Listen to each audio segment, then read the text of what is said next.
Hi friends, welcome back to my channel. ఎలా ఉన్నారు మీరంతా? నేనైతే చాలా బాగున్నాను. ఈరోజు కొత్త వీడియోతో మరలా మీ ముందుకు వచ్చేసాను. ఆల్రెడీ నిన్న మన ఛానల్లో చపాతీని ఎలా ప్రిపేర్ చేయాలి అనే విషయాన్ని అయితే మీతో షేర్ చేసుకున్నా. అయితే ఈ రోజు ఈ వీడియోలో చపాతీలోకి అదిరిపోయే కర్రీని ఎలా ప్రిపేర్ చేయాలి అనే విషయాన్ని ఈ వీడియోలో మీతో షేర్ చేస్తున్నా. ఒకవేళ ఈ వీడియో మీకు యూజ్ఫుల్ అనిపిస్తే ఈ వీడియో ఫస్ట్ నుంచి చివరి వరకు మిస్ కాకుండా చూడండి. ఒకవేళ ఈ కర్రీ నాకు తెలుసు అని అనుకుంటే దయచేసి ఈ వీడియో స్కిప్ చేసేయండి. అంతే తప్ప నెగిటివ్ కామెంట్స్ అయితే చేయొద్దు. ఇంకా ఆలస్యం చేయకుండా వీడియోలోకి వెళ్ళిపోదాం. ఫస్ట్ వచ్చేసి ఆలు కర్రీకి అంటే బంగాళదుంప కర్రీకి సరిపడంత చిన్న మూకుడిని అయితే నేను తీసుకున్నానండి. దాంట్లో 2 టేబుల్ స్పూన్ల వరకు ఆయిల్ అయితే నేను తీసుకున్నా. ఈ కర్రీకి ఆయిల్ మెయిన్ టేస్ట్ ని ఇస్తుందండి. సో అందుకని 2 టేబుల్ స్పూన్ వరకు ఆయిల్ నేను యాడ్ చేసుకున్నాను. దాని తర్వాత చిన్న చిన్న ముక్కలుగా కట్ చేసుకున్న 3 పచ్చిమిర్చిని ఇందులో నేను యాడ్ చేసుకున్నాను. ఇప్పుడు ఇవన్నీ కూడా ఇలా ఫ్రై అవుతున్నప్పుడు ఇప్పుడు దీంట్లో కొద్దిగా కరివేపాకు నేను యాడ్ చేసుకున్నా. అదే విధంగా 1 టేబుల్ స్పూన్ వరకు జీలకర్రని యాడ్ చేసుకున్నానండి. అంటే కర్రీ టేస్టీగా ఉండడానికి జీలకర్రని నేను యాడ్ చేసుకున్నా. అదే విధంగా చిన్న సైజు ముక్కలున్న 2 దాల్చిన చెక్కను 2 లవంగాలను కూడా నేను ఇందులో యాడ్ చేసుకున్నా. ఇవన్నీ కూడా గోల్డెన్ కలర్ వచ్చిన తర్వాత మీడియం సైజులో ఉన్నటువంటి 2 ఉల్లిపాయలను చిన్న చిన్న ముక్కల కింద కట్ చేసుకుని యాడ్ చేసుకున్నా. ఇంతకు మించి మీరు ఎక్కువ ఉల్లిపాయలు కనుక తీసుకుంటే మీకు కర్రీ అనేది స్వీట్ అయిపోతుందండి. సో అందుకని 2 వరకు మీకు ఉల్లిపాయలు చాలు. ఇప్పుడు ఈ రకంగా మిక్స్ చేసుకున్న తర్వాత దీంట్లో 1 టేబుల్ స్పూన్ వరకు ఫ్రెష్ అల్లం వెల్లుల్లి పేస్ట్ అయితే నేను యాడ్ చేసుకున్నా. ఇప్పుడు ఈ అల్లం వెల్లుల్లి పేస్ట్ ఉల్లిపాయలన్నిటికీ పట్టే విధంగా ఈ రకంగా ఒకసారి మిక్స్ చేసుకుని ఇప్పుడైతే నేను మూత పెట్టేసుకుంటున్నానండి. ఇప్పుడు ఇవన్నీ కూడా లైట్ గా మాడుతున్నాయి అనేంత వరకు మనం ఫ్రై చేసుకోవాలి. అప్పుడే మనకు దీంట్లో నుంచి గ్రేవీనెస్ అనేది వస్తుంది. సో నేను చూపిస్తున్నాను, చూసారు కదా, ఈ రకంగా మరి ఎక్కువగా మాడిపోకుండా ఈ రకంగా వచ్చేంత వరకు ఉంచుకుని ఇప్పుడు దీంట్లో మనము టమాటాలని యాడ్ చేసుకోవాలి. మనకి గ్రేవీనెస్ రావాలి కాబట్టి నేను 2 టమాటాలని మిక్సీ పట్టేసి దాని నుండి జ్యూస్ తీసుకుని దీంట్లో యాడ్ చేసుకున్నా. ఒకవేళ మీకు మరీ అంత జ్యూసీగా అవసరం లేదనుకుంటే నార్మల్ గా 2 మీడియం సైజ్ టమాటాలని చిన్న చిన్న ముక్కల కింద కట్ చేసుకుని యాడ్ చేసుకోవచ్చు. మరీ ఎక్కువ జ్యూసీగా కావాలి అనుకుంటే మాత్రం ఈ రకంగా చేసుకోవాలండి.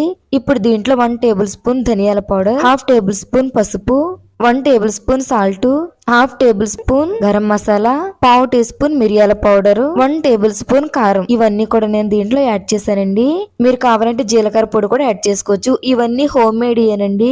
సో హోమ్ మేడ్ మీరు యూజ్ చేస్తే అంటే ఇంట్లో తయారు చేసుకున్నవి మీరు యూజ్ చేస్తే మీకు రిజల్ట్ అనేది చాలా బాగుంటది. సో ఇవన్నీ వేసిన తర్వాత ఒకసారి మొత్తం మిక్స్ చేసుకుని నేనైతే మూత పెట్టేస్తున్నాను.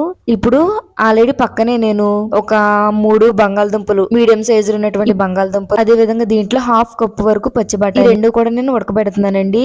ప్రాసెస్ స్టార్ట్ చేసినప్పటి నుంచి కూడా ఇవైతే ఉడకబెడుతున్నాను. సో ఇవైతే ఉడికిపోయినాయి. దీంట్లో కొద్దిగా పసుపు వేసి ఉడకబెట్టానండి. అంటే కర్రీ కలర్ఫుల్ గా రావాలంటే ఇలా వేయాలి కాబట్టి పసుపు వేసి నేనైతే ఉడకబెట్టాను. ఇప్పుడు అవి ప్రక్కన పెట్టేసుకుని ఇప్పుడు మరలా ఈ ఫ్రై ఎలా ఉందో ఒకసారి చూద్దాం. చూసారు కదా, ఆయిల్ ఈ ఫ్రైకి సెపరేట్ అయిపోయింది. అలా అయిపోయిన టైంలో ఇప్పుడు మనం ముందుగానే ఉడకబెట్టుకున్నటువంటి బంగాళదుంప అదే విధంగా పచ్చి బఠానీ ఇందులో మనం యాడ్ చేసుకోవాలి. ఇలా యాడ్ చేసుకుని ఒకసారి పైకి కిందకి కూడా ఈ రకంగా కలుపుకుని ఇప్పుడు దీంట్లో మనం వాటర్ యాడ్ చేయాలండి. 1 గ్లాస్ వరకు నేను వాటర్ అయితే యాడ్ చేశాను. ఎందుకంటే మనకి గ్రేవీనెస్ కావాలి కదా. సో అందుకని వాటర్ లో కొద్దిగా ఒక 15 మినిట్స్ ఈ రకంగా ఉడికితే గ్రేవీనెస్ ఎక్కువగా వస్తుందని నేనైతే 1 గ్లాస్ వరకు వాటర్ని యాడ్ చేశాను. ఇప్పుడు సాల్ట్ సరిపోయిందో లేదని చెక్ చేసుకున్నాను. నాకు సాల్ట్ కొద్దిగా తగ్గిందండి. సో అందుకని నేను కొద్దిగా సాల్ట్ ని యాడ్ చేసుకున్నాను. ఇప్పుడు మూత పెట్టేసుకుని ఇప్పుడు 15 minutes medium to high flame లో గనక మీరు ఈ కర్రీని ఉడకబెడితే కర్రీ అనేది ఈ రకంగా ఫైనల్ గా ఉడుకుతుందండి.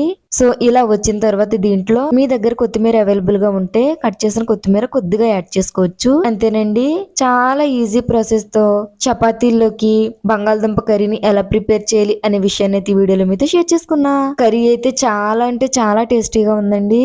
కావాలంటే ఒకసారి మీరు ట్రై చేయండి. స్వీట్నెస్ అయితే కొంచెం కూడా లేదు. చాలా అంటే చాలా బాగుంది. అన్ని కూడా ఇంట్లో వేసుకున్నటువంటి మసాలాలే కాబట్టి కర్రీ చాలా అంటే చాలా టేస్టీగా ఉంది. కావాలంటే మీరు ట్రై చేయండి. ఎలా ఉంది ఏంటనే విషయాలన్నీ కూడా నాతో కామెంట్ సెక్షన్ షేర్ చేసుకోండి. చూసారు కదా కర్రీ ఎలా ఉంది ఏంటో మరలా ఒకసారి చూపిస్తున్నాను. చాలా ఈజీ అండి. కావాలంటే ఒకసారి మీరు ట్రై చేయండి. అంతే ఫ్రెండ్స్, ఈ వీడియో వచ్చేసి చపాతీలోకి అద్దిరిపోయే స్టైల్లో బంగాళదుంప కర్రీని ఎలా ప్రిపేర్ చేయాలి అనే విషయాన్ని ఈ వీడియోలో మీతో షేర్ చేశాను.